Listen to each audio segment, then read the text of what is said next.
There is no easing in to Good Friday.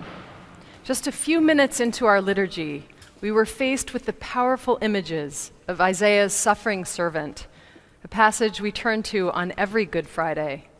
And every year, its imagery sets the tone for all that follows.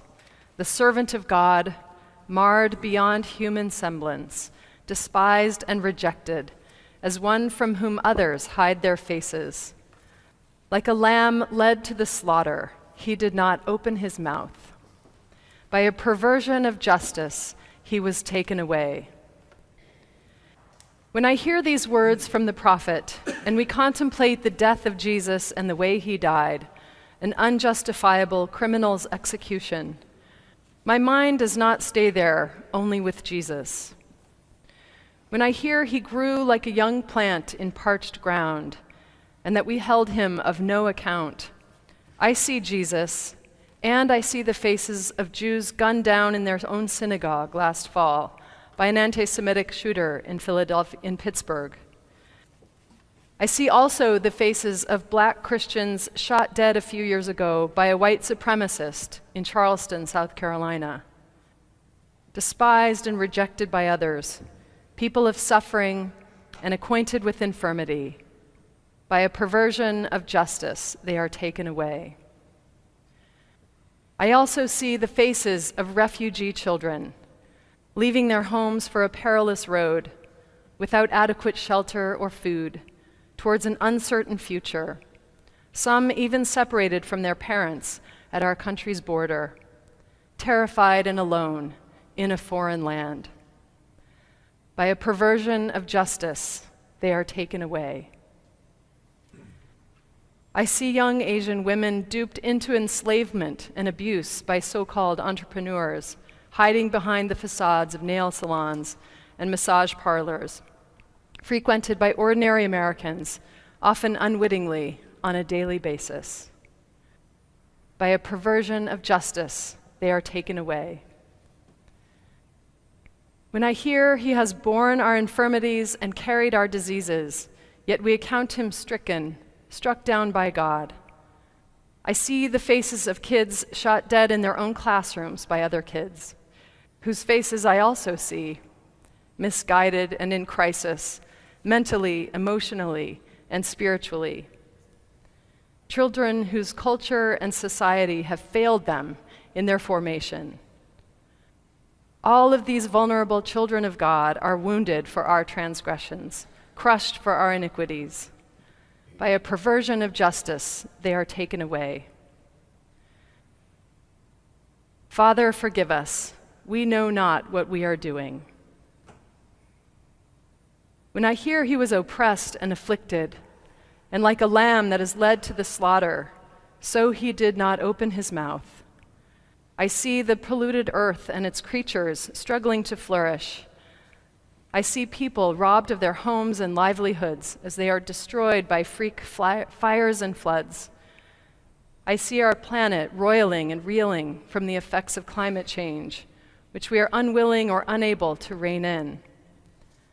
Out of habit or owing to our economic priorities, we fiddle while Rome burns. All we like sheep have gone astray. We have all turned to our own way, and the Lord has laid on him the iniquity of us all. I think of these things on this day because if we are all connected to Jesus, as we believe and preach and proclaim that we are, then we are also connected to one another and to the world. If we are connected to Jesus, the Jew who reached out to foreigners and Gentiles, we are connected to the faithful worshipers of all creeds who are persecuted even while they seek God and a deeper knowledge of God through another tradition. If we are connected to Jesus, whose parents were refugees fleeing a murderous King Herod, we are connected to refugees who seek a safe and peaceful place to live, and whose lot in life is not our own, simply by an accident of our birth.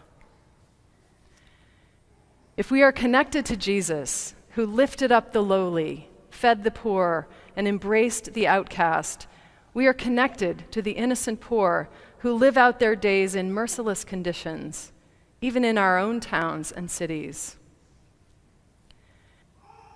If we are connected to Jesus, who dies by unjust violence and asks God to forgive his tormentors, we are connected as much to the victims of gun violence as we are to those who pull the triggers. We are involved. We are connected. And the daily evil to which we bear witness, just as Jesus does from the cross, is heartbreaking. And that is how we are supposed to feel on this day, in these hours. Our hearts are supposed to break. Jesus' heart was broken by the injustices in the world around him. If Jesus is made flesh in us and among us, then we will come to recognize the face of Jesus in ourselves and in one another, and we will be compelled to welcome the stranger as Christ. If Jesus lived for us and died for us, we cannot help but see our own complicity, our own blindness, our own apathy, our own greed in the mix of the sufferings of the world's most vulnerable victims. Victims not of a capricious and vindictive God, but of our own human sin. An easy way out is to cast so much suffering as somehow part of God's mysterious grand plan. Or we say some who suffer are getting what they deserve, struck down by a God who requires sacrifice for sin. Because that theology takes us conveniently out of the equation and spares us any responsibility for the repair of the world. But like a lamb led to the slaughter, Jesus willingly played into our human construct of redemptive violence in order to show us the tragic futility of perpetuating human violence in God's name. Jesus dies at the hands of human violence, and like God's suffering servant, like Jesus, today's victims are wounded because of our transgressions, tortured because of our iniquities. And the saving help of Jesus' death is in his hands outstretched towards us in love, as his last dying act. Father, forgive them, Jesus says from the cross in Luke. They do not know what they are doing. Jesus dies like he lives, offering the gift of forgiveness, even while bearing the iniquities of us all. Our resistance and ignorance and hardness of heart never stop Jesus from extending his forgiveness to us. Yet our resistance and our ignorance and hardness of heart too often keep us from being able to receive it. If we are connected to Jesus, who forgives his tormentors even while they are torturing him, we are also connected to his hope, to his healing, to his forgiveness for ourselves and others. Our healing is in his forgiveness. Our rescue is in his will to show us who we really are, beloved children of God, so that we can be transformed. The writer of Hebrews says God is always planning for our transformation. God's plan is to put the Lord's laws in our hearts and write them on our minds, and to remember our lawless deeds no more.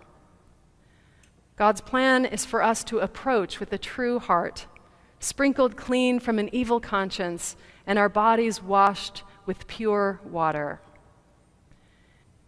If we are connected to Jesus on the cross, we are connected as much to his love and to his forgiveness as we are to his suffering. And there lies the hope for the world.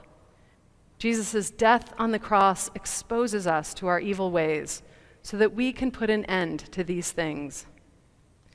And with a true heart and a clean conscience, we can turn anew towards our fellow children and creatures of God, provoking one another to love and good deeds. Here is the good in Good Friday.